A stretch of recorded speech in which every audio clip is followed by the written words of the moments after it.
Hello, you guys. This is Baron. Welcome to Royal Sussex.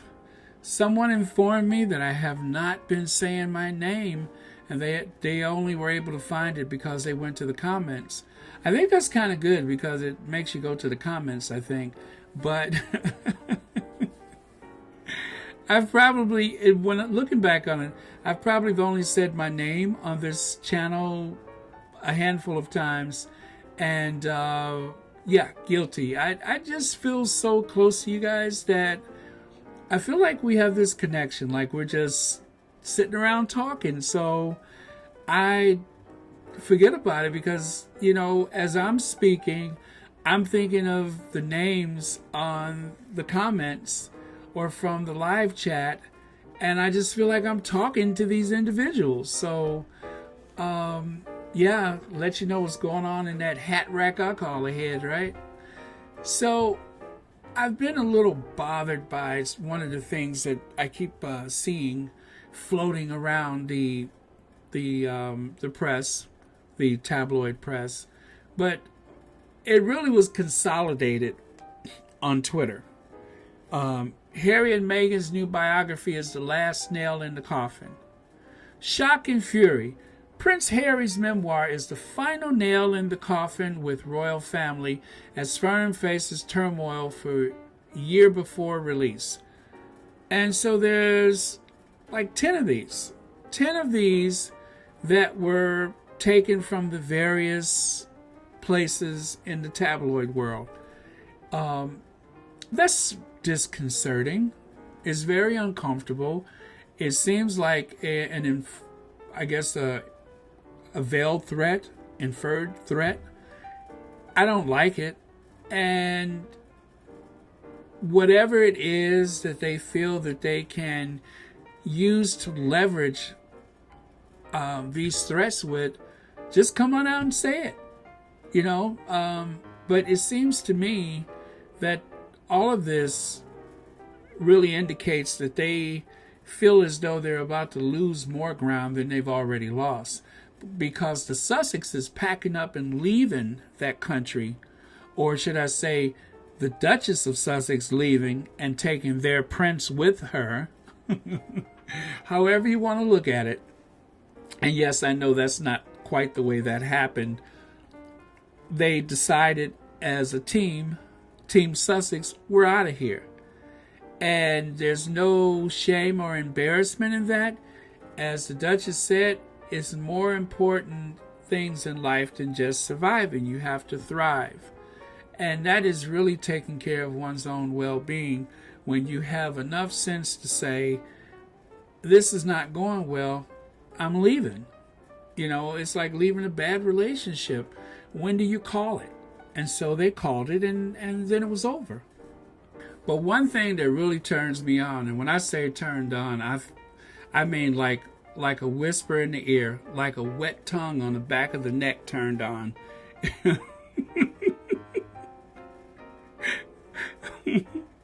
Too much. Anyway, well, the thing that really turns me on is the fact that they are dragging Piers Morgan. I mean, they're still dragging him. And what's good about this is by speaking up and speaking out and holding these people accountable, it really does hit them in the pockets. Piers Morgan could have dragged that thing out on Good Morning Britain for much longer had he just toned it down a bit and been more subversive about it. But he was so sure of himself. He was so sure that he, being at the top of the food chain, that he thought he was comfortably in a position that he could keep that going forever. And so, yes, there may have been a lot of people writing in to Ofcom or whatever that thing is that regulates their television, but there probably was more. And I'm sure one of those mores was the fact that the Duchess of Sussex herself wrote a letter. And I don't know if I would ever want to be on the wrong side of a letter from the Duchess of Sussex. As they say, the pen is mightier than the sword. And they say that for a reason. So maybe it was not just her letter, but maybe it was a few letters. But there was it got to the point where it just didn't even make, I guess, a hint of sense, not to mention common sense or any other kind. It was wrong, and it was too loud, and it was too much, and it was too often. And it was just critical for the sake of being critical. And it's one thing when you have to go and look for this in a tabloid newspaper. It's a whole nother thing when you turn on a mainstream television show and you're hearing like this right-winger on national television, whatever nation it is. And that was just a step too far. And he was foolish, and he has been paid out for his folly, and so he's gone. But the problem is, just like a horror movie, just when you think that the villain is gone, then all of a sudden out the corner of your eye, that head raises up again, and then they try to start the whole massacre all over again. But the big difference is this ain't a movie, this is real life. And we're the Sussex Squad, and we're not going to allow this to happen. And as you know, I love to quote Tina and Michelle, and as Tina has said many times, that this is not just about the Sussexes. This is more than just Meghan and Harry. And nothing proved that better than the past few days with Simone Biles, and of course this past month, if you want to include, and we should include Naomi Osaka, and it just goes further back. It's about the treatment of women, and in particular African American women. They're not doormats. The African American woman, especially an empowered African American woman, is a mighty thing in this universe, a very powerful force. And so to think that it's okay, especially from the position that Piers Morgan was in, is that it's okay to brutalize these beautiful women on television like that day after day. This is not going to fly. And that time is over with. And they know it is. But they're fighting hard. They are fighting so hard to retain power. But the world is going in a certain direction. And you just cannot stop that. It's inevitable. It's going in a certain direction. And I have a friend that I that's bothered by some of these changes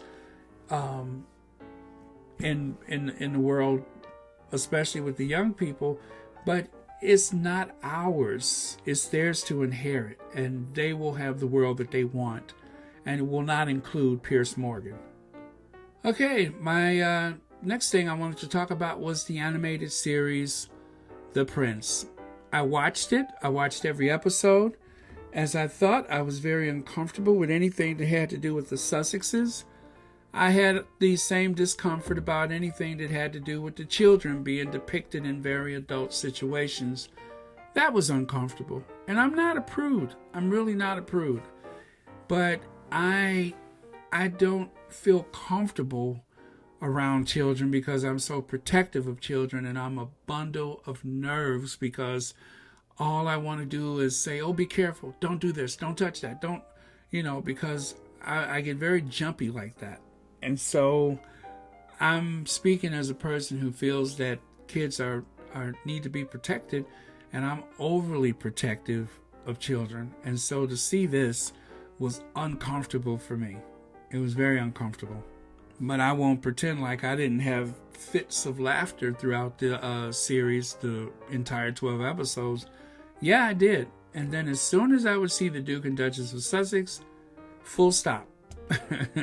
Nothing was funny. It was just, I had that something stank look on my face. That was my reaction to the Sussexes on this series. But with the children, it was just more of holding my breath, waiting to exhale, because I was just like,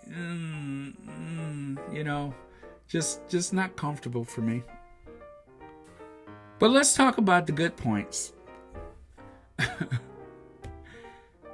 Does this Gary Janetti, does he have it in for Prince William?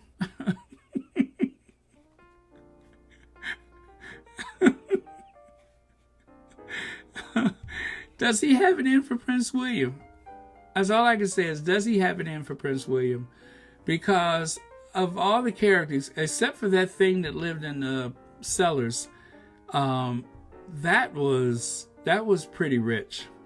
So I have to ask the question: does he have it in for Prince William? Now, the other thing is, I want to repeat this from yesterday's video about the Gary Janetti. I didn't know anything about this guy, and I didn't know anything about the racist stuff that people said was removed from his social media. And I'm glad I didn't see it, because that would have just been one more thing to cause me anxiety. So I'm glad I didn't see it, didn't know anything about it.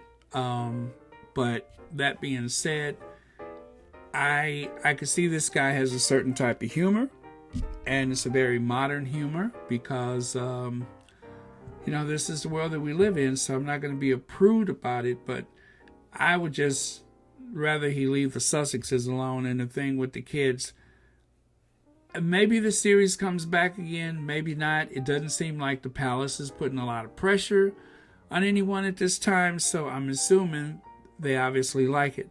Now, were they going kind of, I guess, light on the Sussexes for this season, only to come back next season to, really go in for the kill? That's my thinking, is that they are handling them with kids' gloves right now, and that the next season is when they're really going to, bring it on full force with a bunch of negative images and characterizations of the Sussexes. I hope that's not the case. As a matter of fact, if the show never comes back, I'm okay with that too. But so anyway, that's what I thought about it. Please leave your comments. I'm interested to know.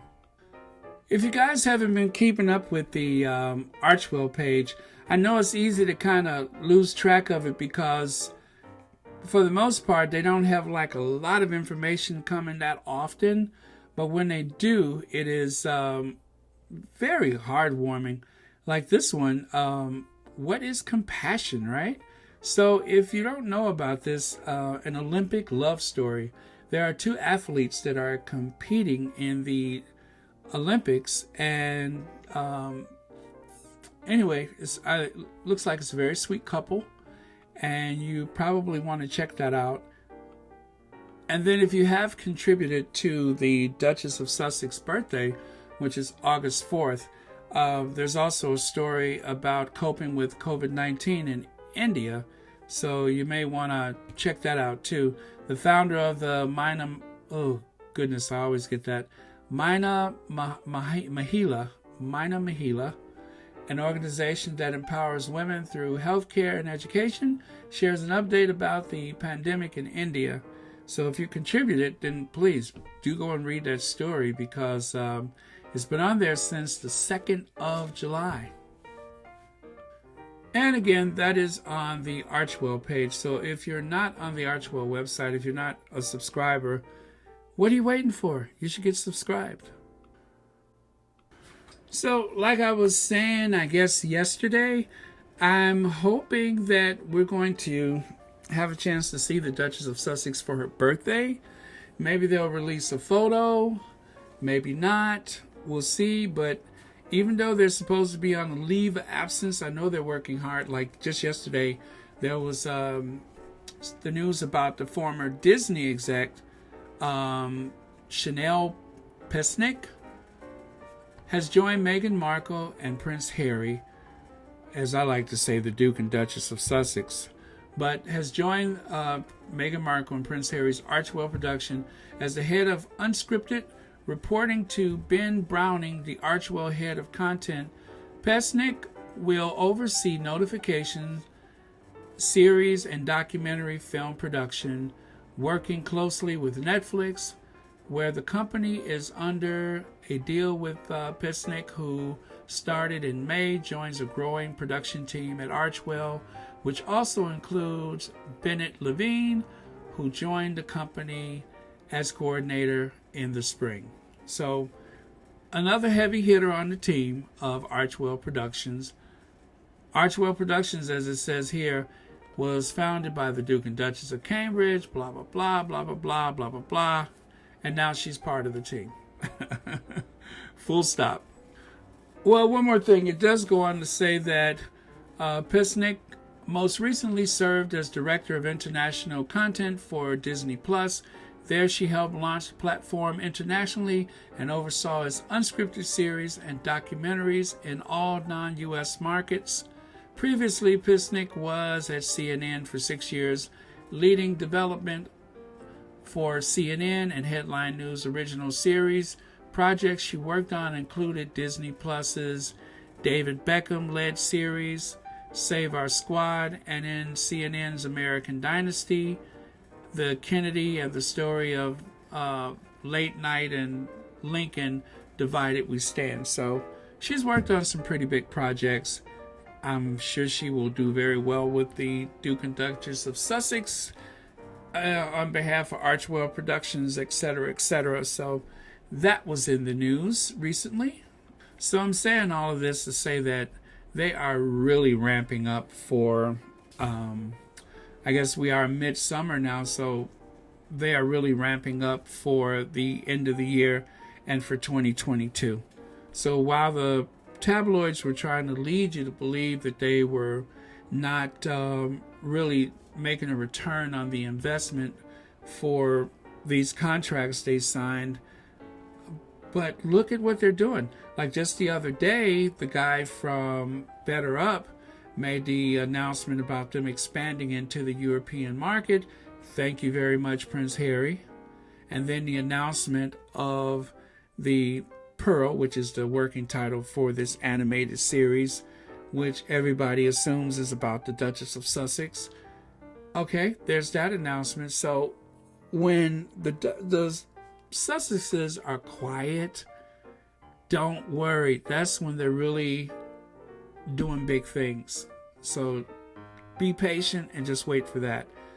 Always defer to the Sussexes. Never worry about that stuff that you see in the tabloids. They want us wringing our hands in despair and, looking forlorn and despotic, which is interesting because I don't even know what despotic is, but I think that's what they want us to do.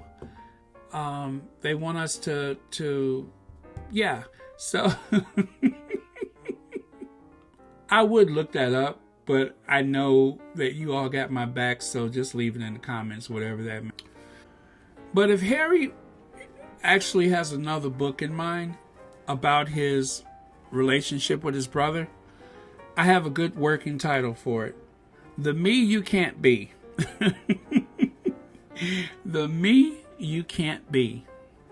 The Me You Can't Be. That is a good title for a book.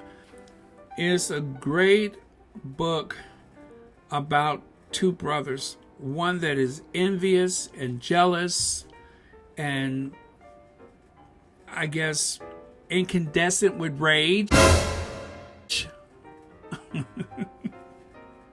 And then the other brother that everybody loves. Everybody adores that brother. So yeah, I think The Me You Can't Be is a perfect title because William has some serious problems. He's the one that needs counseling. When someone keeps telling you that you're crazy or that you have a problem or you're unfit, you're mentally ill, when someone decides to make that declaration again and again, even if they're leaking it through other people, that's because they're the one with the problem. Sometimes I look at the Duchess of Cambridge and she looks like she's living in fear. She looks like she's literally falling apart. And I would feel sorry for her, but for the fact she's a mean girl, so I don't have a lot of sympathy for her because honestly, I don't know her. And I can't say that everything I'm saying is 100% true about any of them. But for her, if it is true, then I just really don't care. Good luck. My only sympathy with that family is just for the kids. My heart goes out to the kids because my heart sees that the kids are, they're being raised in a system. They're being reared in a system that has failed everyone else that has come before them. And that system will lead to generational pain. But one of the people in the family has escaped that pain. And that's why I say, the me you can't be. You can't be me if you're not willing to make some sacrifices.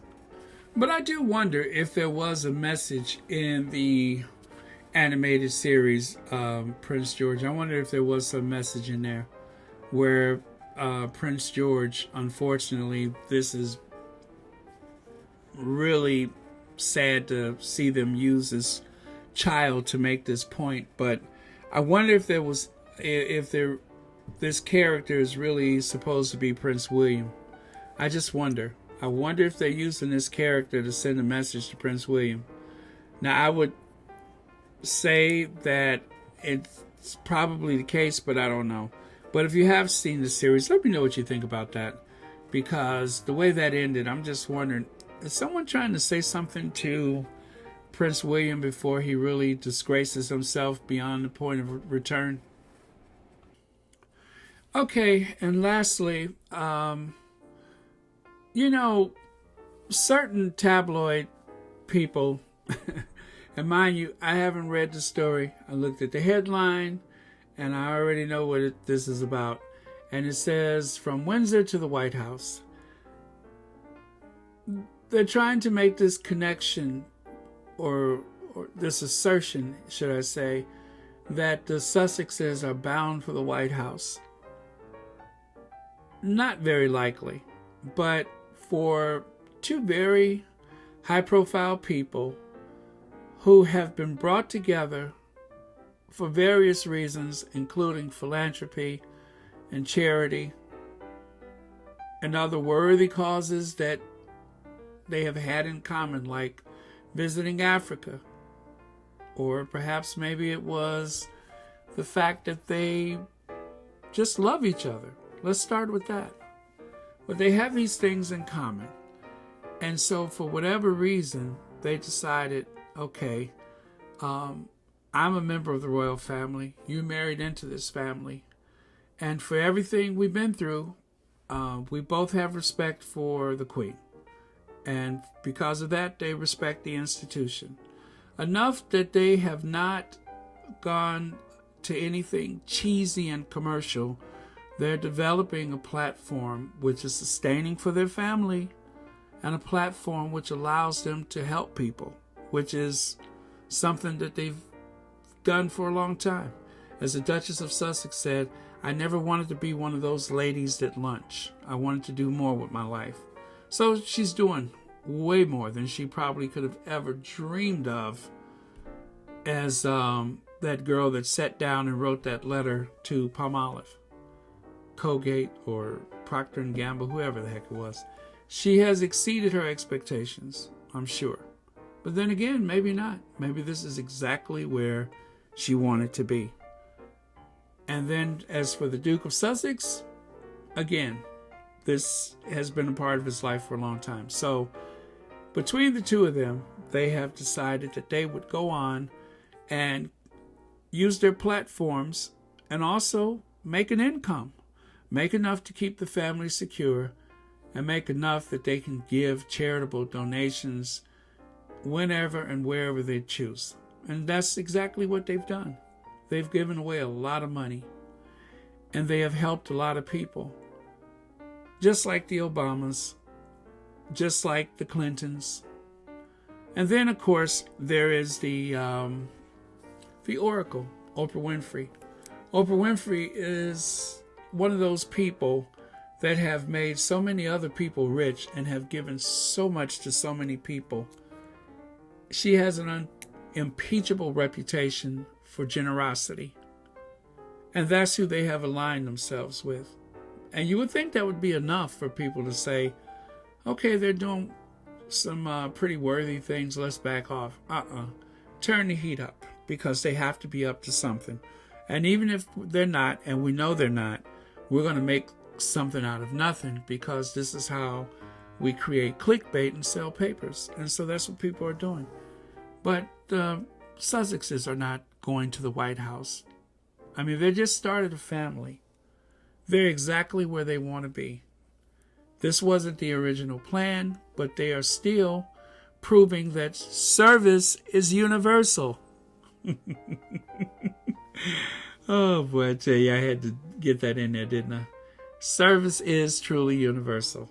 And so that's why that situation was such a slap in the face to them, and that's why they responded in kind.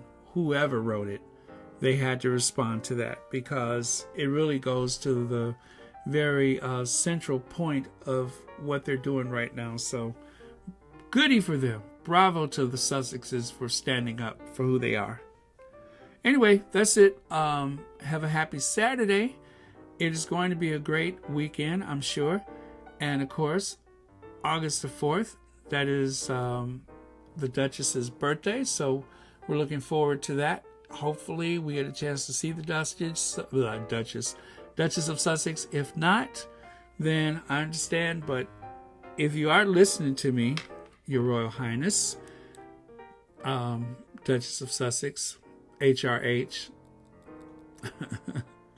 Yeah, I'm being like that. HRH. If you're feeling like it, we'd like to see you. If not, we understand you got a lot of work ahead of you. So anyway, take care, you guys. Do like, share, donate, blah, blah, blah. I'm out. Happy Saturday.